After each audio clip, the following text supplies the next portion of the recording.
Le monde ne sera sauvé s'il peut l'être que par des insoumis.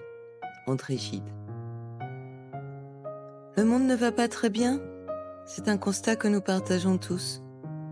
Il semble que nous ayons atteint les limites de systèmes qui ont révélé désormais leurs failles et leurs incohérences.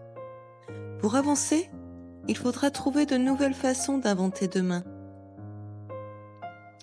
Lorsque tout ce que nous connaissons, tout ce que l'on nous a enseigné, tout ce à quoi nous avons aveuglément obéi et cru s'effondre, il faut imaginer d'autres voies pour un avenir que nous voulons encore revendiquer.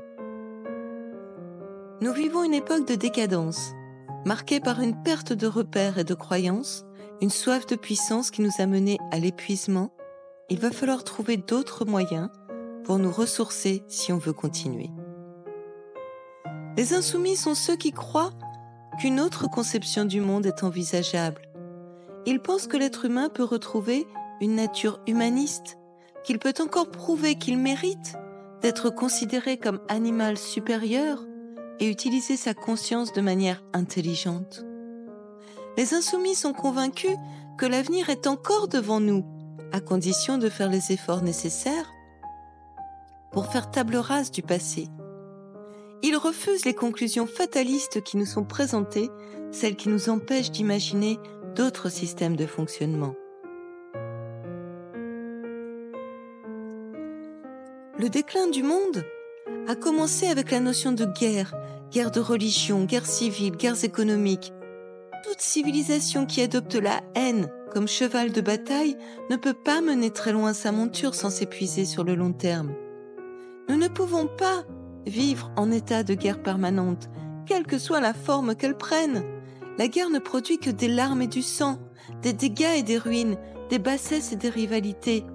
Chaude, froide ou tiède, la guerre est toujours le résultat de conflits d'intérêts, de quelques puissants fous qui tentent de contrôler le monde. Les insoumis sont ceux qui refusent de s'abaisser à des ordres immoraux, puérils ou déments. Ils pensent par eux-mêmes et cherchent à unir plutôt qu'à diviser, à résister à la haine plutôt qu'à s'y soumettre et à utiliser leur capacité de réflexion pour trouver des solutions plutôt que pour penser les plaies causées par un système défaillant. Les insoumis luttent pour la liberté de tous. Les insoumis ont du pain sur la planche pour sauver ce monde et stopper cette course folle vers nulle part. Aucun de nous, à lui seul, ne sauvera le monde. Il est également inutile d'attendre le Messie, il est déjà venu une fois, nous a-t-on raconté. C'est ensemble que les insoumis doivent œuvrer pour sauver ce qui pourra l'être. Est-ce que les rêves, quand on y croit très fort, peuvent devenir réalité ?